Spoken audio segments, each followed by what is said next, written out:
Hello and welcome to the Kathleen Spracklin podcast. I am a woman on a mission to gather a cadre of writers, thinkers, and teachers who are transforming the world one character at a time.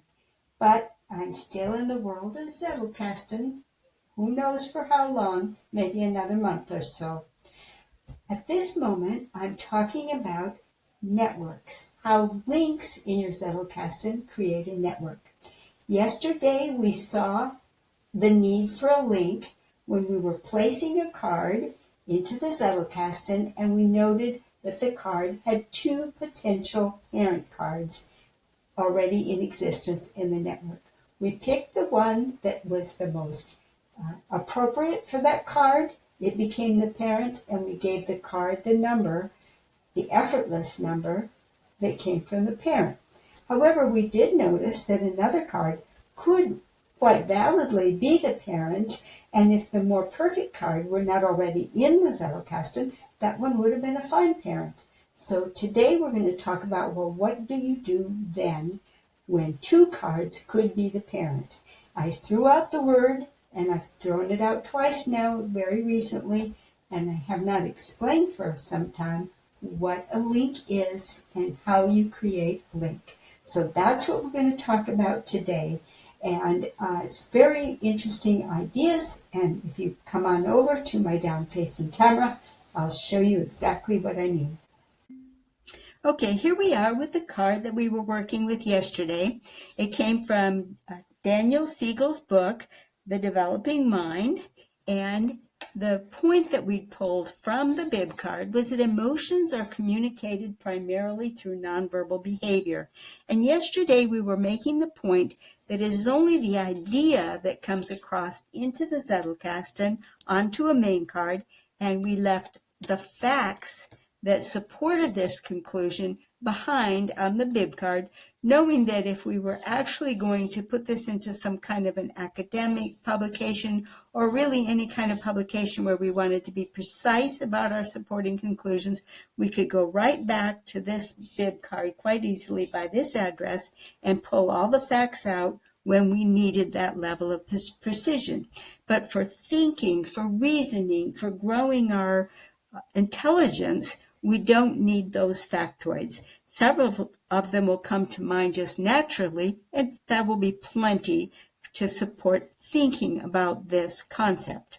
Now, when we went to place this concept, we ran into two possible places where it could go, and the one that we ended up using was this main card here, which is that strong emotions is the fuel of great writing. Now, this one was chosen in part because the extensive notes that were my thoughts on this were about writing. So I felt that the writing aspect of it had greater importance than the emotional aspect of it, which was the alternate card that could also have been the parent. Now, what justification did I have? Well, that's the fun part of the Zettelkasten. All you need to choose which one of these is the real parent is to ask yourself, which one does this card want to go with? It's purely up to you.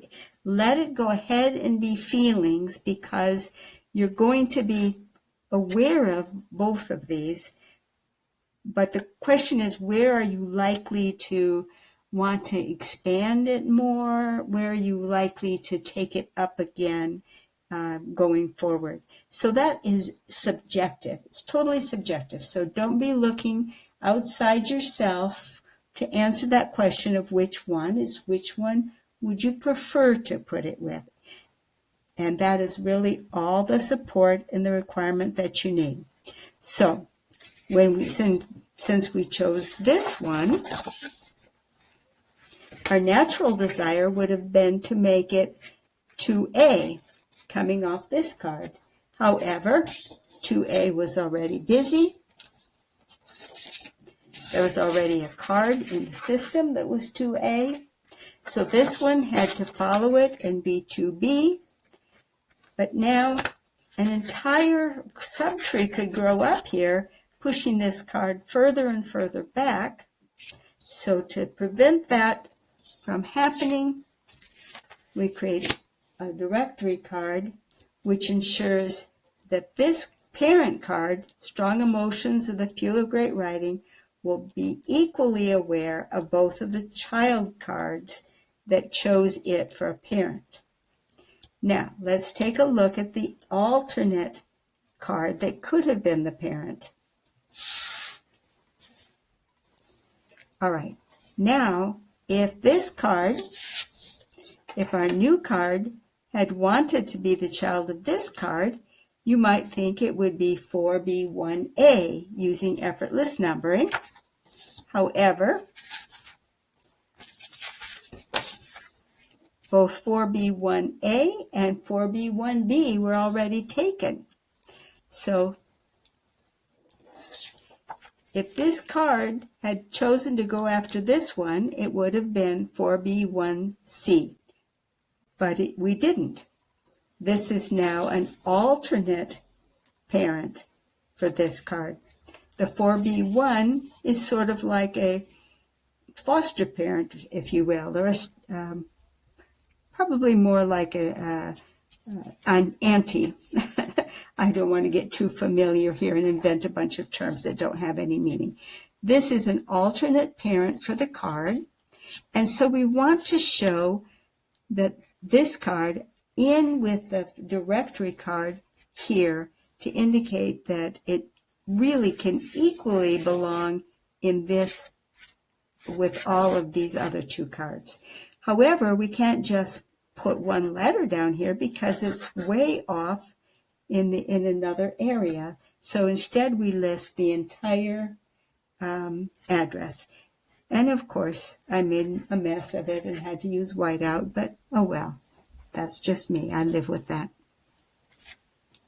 Okay, now over here on this card, I also note the address of the parent. I could, I suppose, have had some kind of a directory card, but I tend not to, and I'm still thinking about whether or not the child card should have some kind of a formal list of parents. But I tend to simply put the address of the parent card there, sort of with the idea that there's going to be fewer of those, whereas you really want the conversation here. This is the conversation, and this is the conversation. So we really have the two conversations, and that's really what we want. And this is just a shortcut to know that there's another conversation that this card participates in. Now, the other interesting thing that this card shows, remember yesterday when we were talking about, actually it was 2 days ago, I guess, when we were talking about joining a conversation, and we made the analogy that you wanted to get close to the parent card so you could maybe set up a relationship, get the card to notice you.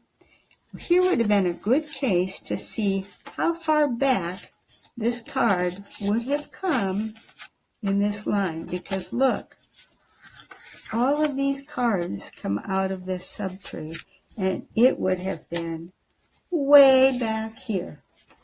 And the subtree is only growing. This area is only growing, and this card would have gotten further and further away from this front card.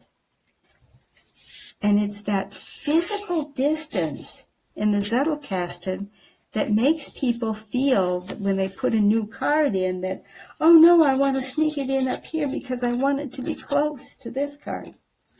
Well, this card is as close to this card as either of these are, because they're all on the card. And the amazing thing here is the actual card is present even in another drawer. They're so far away that they're not even in the same drawer of the Zettelkasten. And yet conversationally, because of this directory card, it's equally present here as it is present here. That's the power of the directory cards. Now also notice that these two conversations are now cross-linked.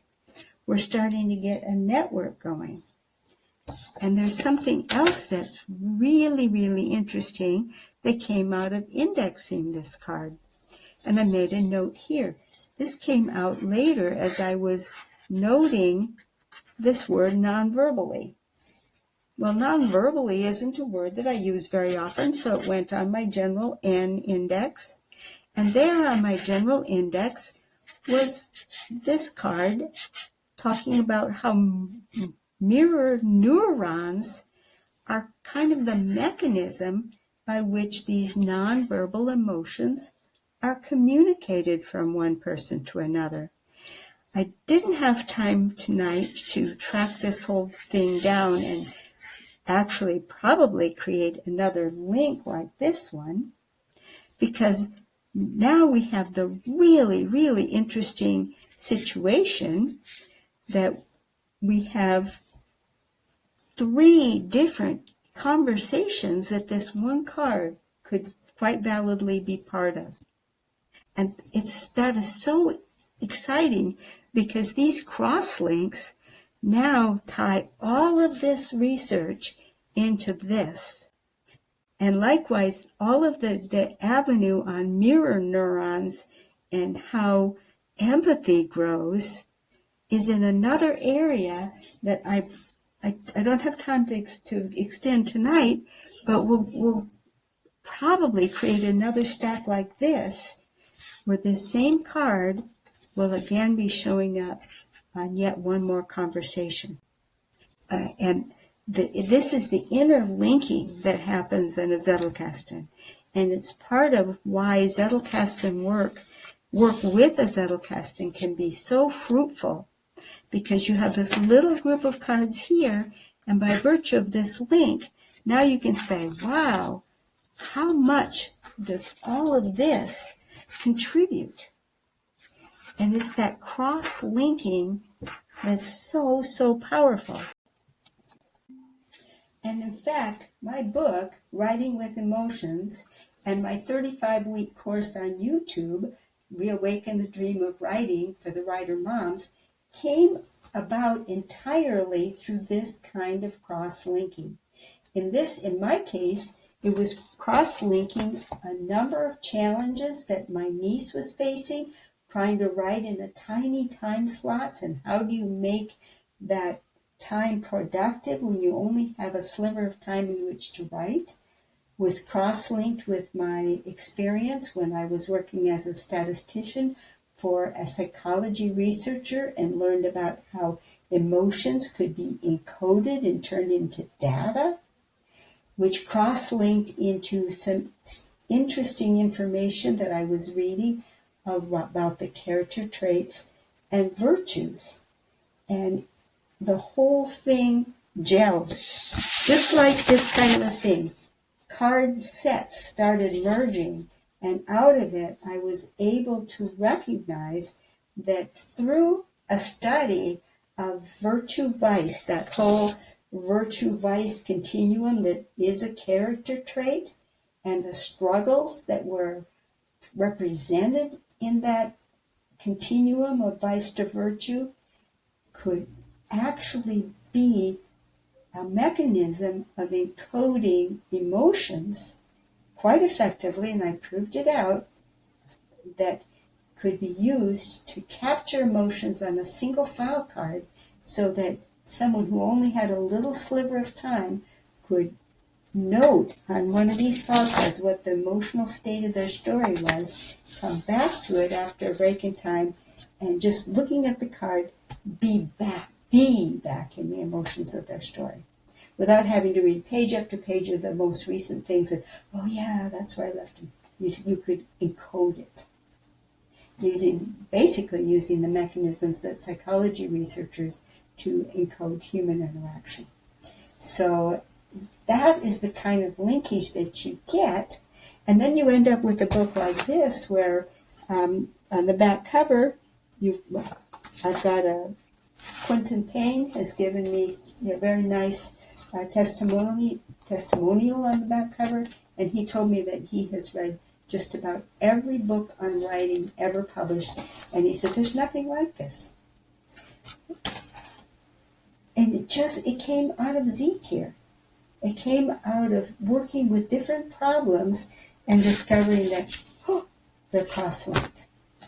So that's what I want for you with your Zettelkasten. I want you to be able to take your areas, the problems you're working on, the research that you're doing, and be able to discover those incredible cross-links that will enable you to write a book that's, I'm a computer scientist. How did I write a book that contributes something to the field of writing fiction? Because of Zettelkasten. For the same reason that Nicholas Luhmann was able to make contributions in the field of psychology before he ever had a PhD. Because of his Zettelkasten. And it's your capability too. It's your future too.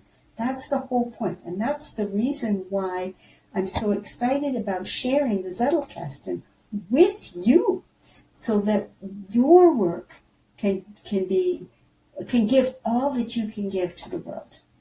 So if you have any questions, post them.